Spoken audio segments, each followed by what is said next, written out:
Malappuram കളക്ടറേറ്റിലേക്ക് youth Congress March നടത്തുന്നു. സ്വർണ്ണക്കൊള്ള അടക്കമുള്ള വിഷയങ്ങൾ ഉയർത്തിയാണ് മാർച്ച് നടത്തുന്നത്. ഇപ്പോൾ ദൃശ്യങ്ങൾ.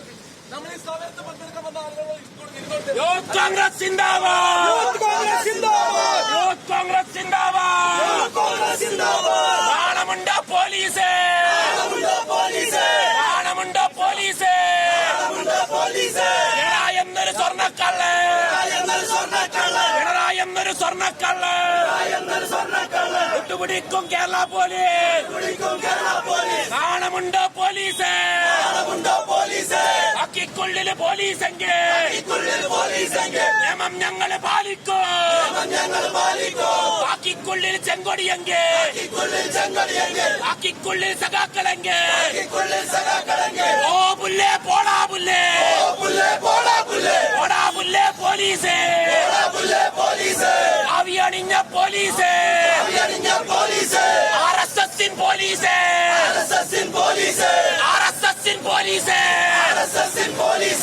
നാണമുണ്ടോ പോലീസ്? ഇതുപോലൊരു നാറിയ ഭരണം, ഇതുപോലൊരു നാറിയ ഭരണം കേരള ജനത കണ്ടിട്ടില്ല.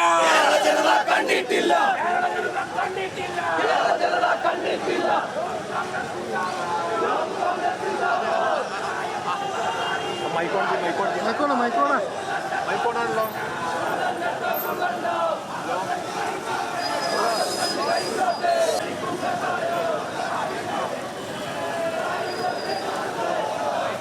ശാന്തകുമാർ വെള്ളാലത്തുണ്ട്, അവിടെ നിന്നും ചേരുന്നു. ശാന്തകുമാർ, മാർച്ച് അക്രമാസക്തമാണോ? ഒരു പ്രവർത്തനമൊക്കെ താഴെ വീണ് കിടക്കുന്നു. എന്താണ്, തലക്കടിയേറ്റെന്നാണോ മനസ്സിലാക്കേണ്ടത്? എന്താണ് സംഭവിച്ചത്? സംസ്ഥാനത്തിന്റെ OJ ജനീഷ് ഉൾപ്പെടെയുള്ളവർ ഈ മാർച്ചിൽ പങ്കെടുക്കുന്നു. ഉദ്ഘാടനം ജനീഷായിരുന്നു. അതിനുശേഷം പോലീസ് ജലപീരങ്കി പ്രയോഗിച്ചു. ആ ജലപീരങ്കി പ്രയോഗിച്ചതിനു ശേഷം പ്രവർത്തകർ തിരിഞ്ഞു പോകാത്തതിനെ തുടർന്നാണ് പോലീസ് ഇവരെ ലാത്തി വീശി അകറ്റാൻ ശ്രമിച്ചത്. പക്ഷേ അത് കൂടുതൽ സംഘർഷത്തിലേക്ക് പോയായിരുന്നു. ഇപ്പോൾ കൂടുതൽ പോലീസ് ഇവിടെ എത്തി പ്രവർത്തകരെ ഇവിടുന്ന് മാറ്റുന്ന ശ്രമമാണ് നടക്കുന്നത്. OJ ജനീഷ് ഉൾപ്പെടെ യൂത്ത് കോൺഗ്രസിന്റെ മലപ്പുറം ജില്ലാ പ്രസിഡന്റ് ആരിഷ് പുത്തൂർ ഉൾപ്പെടെയുള്ളവർ ഇപ്പോൾ റോഡിൽ കുത്തിയിരുന്ന് സമരം നടത്തുകയാണ്. അത് അവരെ റോഡിൽ നിന്ന് മാറ്റുന്നതിനുള്ള ഒരു ശ്രമത്തിലേക്കാണ് പോലീസ് നടക്കുന്നത്. എന്തായാലും വലിയ ഒരു സംഘർഷാവസ്ഥയിലേക്ക് തന്നെയാണ് ഇപ്പോൾ കടക്കുന്നത്. ജലപീരങ്കി ഏകദേശം ഒരു 10 മിനിറ്റിലധികം ജലപീരങ്കി ഇവിടെ പ്രയോഗിക്കുകയുണ്ടായി. അതിന് 3 പ്രവർത്തകർക്ക് വെള്ളത്തിന്റെ ശക്തിയിൽ റോഡ് തളർന്ന് വീഴുകയും ചെയ്തു. അവരെ ഇപ്പോൾ ആശുപത്രിയിലേക്ക് മാറ്റിയിരിക്കുകയാണ്. അതിനിടയിലാണ് പോലീസിന്റെ ലാത്തിചാർജ് ഉണ്ടായത്. ആ ലാത്തിചാർജിൽ OJ ജനീഷ് ഉൾപ്പെടെയുള്ളവർക്ക് മർദ്ദനമേൽക്കുകയുണ്ടായിട്ടുണ്ട്. അതാണ് വലിയ പ്രതിഷേധത്തിലേക്ക് ഇപ്പോൾ എത്തിയിരിക്കുന്നത്. എന്തായാലും OJ ജനീഷ് ഉൾപ്പെടെ ജില്ലാ യൂത്ത് കോൺഗ്രസിന്റെ പ്രസിഡന്റ് ആരിഷ് പുത്തൂർ ഉൾപ്പെടെയുള്ളവർ ഇപ്പോൾ റോഡിൽ കുത്തിയിരുന്ന് പ്രതിഷേധിക്കുകയാണ്.